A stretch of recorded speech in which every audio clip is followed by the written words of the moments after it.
Good afternoon.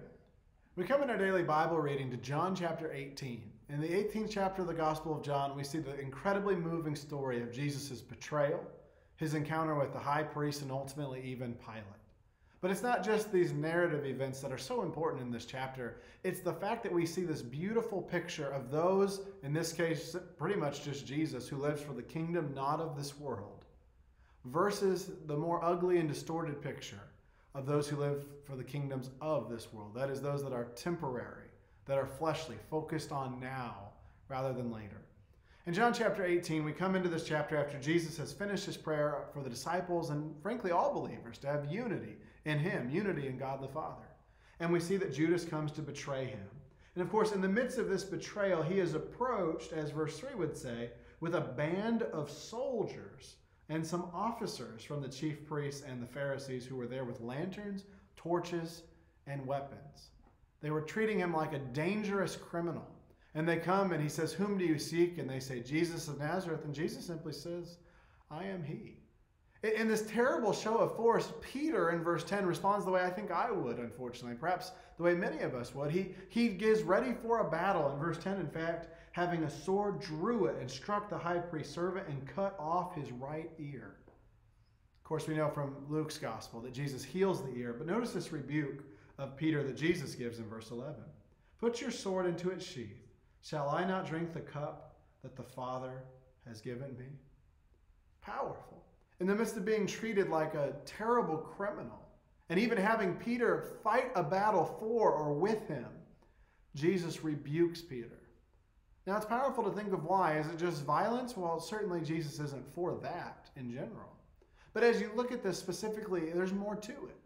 Why did Jesus go with Judas? Certainly, even this group of military officers couldn't contain the Son of God, the one who brought Lazarus back from the dead, who gave sight to the blind, who could take out demons from those possessed. No, Jesus was giving in because this was God's will, that he be all the way back in chapter 1, that Lamb of God who takes away the sin of the world. Now, this is powerful because this is our first stopping point in examining the difference between those who live for the kingdom not of this world and those who live for here and now. Jesus was being falsely accused. He was being poorly treated, to say the least. But how does Jesus respond? Humbly and with acceptance. Why? Not because Christians or the Christ is called to be a doormat, but because this was the will of the Father, that he be taken, that he be betrayed even by Judas, one of his inner circle, and that he eventually be put to death on the cross. Now, Peter wants to fight because he sees the injustice of it all. He sees the unrighteous behavior of Judas. And I don't know if you've ever stopped to think, but imagine Peter and the disciples' dismay at Judas leading the betrayal, one of their own. And even though Jesus had identified him as the one who would betray him, imagine the sense of loss and the deep pangs of guilt and frustration that Peter would feel. And so he fights back. But Jesus says, "No, my Father's will is to be done." So, of course, the story continues and Jesus is taken before the high priest. But it's while this is happening that Peter has made his second mistake, and perhaps a bigger one in this story. Simon Peter followed Jesus, verse 15, and so did another disciple.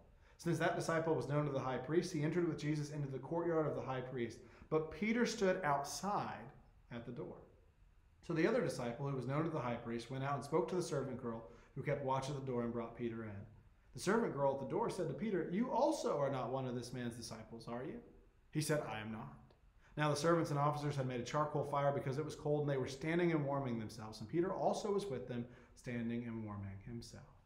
Now, of course, they begin to question Jesus and the high priest. And Jesus has some powerful answers. He says in verse 20, "I have spoken openly to the world. I have always taught in synagogues and the temple where all Jews come together.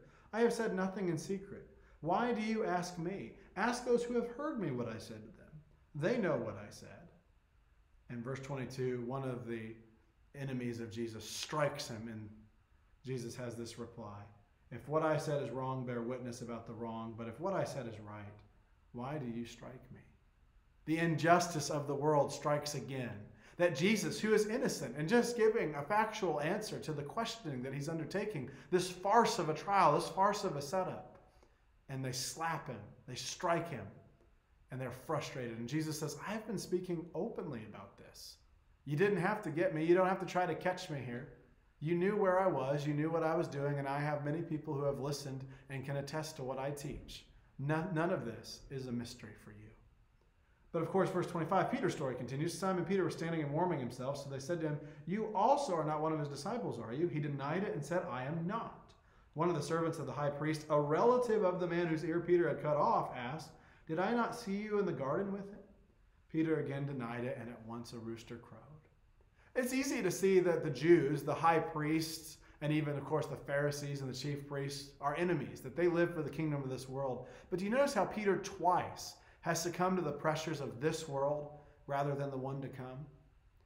You know, it's really easy to think about wanting to be the hero in a story, to be the one who sacrifices, who gives up your life for your family. I hope that all of us, certainly as men and even as mothers and women, would want to give our life for our family. But when you think about what Peter did here, there's a sense in which this is very difficult. I'm not going to say it's more difficult than what Jesus did, but it's incredibly difficult to see someone you love suffer, to see someone you think is the key to everything treated so harshly, unfairly, and taken like a criminal. And so Peter did what I think I would do in verse 10, and he drew a sword. But here, now he's been beaten down by the world, and we see a second flaw from Peter. Why did he live in this world? Not just because of retaliation, but this time perhaps fear. Fear, anxiety, frustration led him to deny knowing Jesus, just as Jesus had said that he would. Not once, not twice, but 3 times. And then the rooster crowed again, as Jesus said it would. You know, we can be distracted in wanting to serve. We can be distracted by those we love suffering. We can also be distracted by the threats of this world.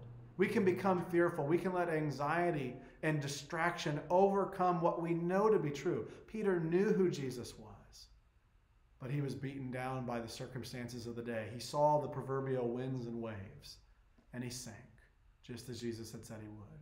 Now, the good news is, the powerful news is that Peter could be forgiven, and he became a powerful tool for Christ in the New Testament, certainly as we see in the book of Acts. So we don't have to stay down. If I have succumbed to either of Peter's temptations of retaliation, of frustration at seeing someone I love suffer, or even cowardice and fear, we can be forgiven, and with boldness and with God's help, we can be useful in his service. But of course, Jesus continues in this trial, and he's brought before Pilate, who's asking, why is he here?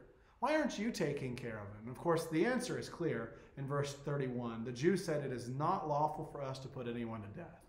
They didn't just want Jesus in trouble, they wanted him dead. Which shows you the lengths, by the way, we'll go to reject even the most innocent and blameless among us.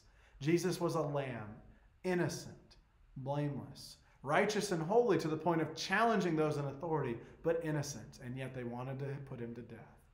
Terrible when we're distracted. Of course, here is the powerful testimony. Pilate says to Jesus, "Are you the king of the Jews?" And of course, Pilate wants an answer for this. And Jesus says in verse 36, "My kingdom is not of this world.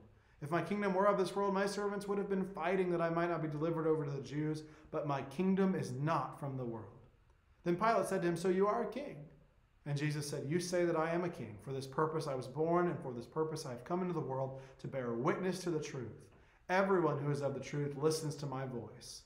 Pilate said to him, "What is truth?" Of course, Pilate tries to get out of this by offering Barabbas to the people at the end of this chapter instead of Jesus, this dangerous criminal.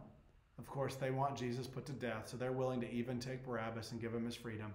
Pilate's question is powerful. What is truth?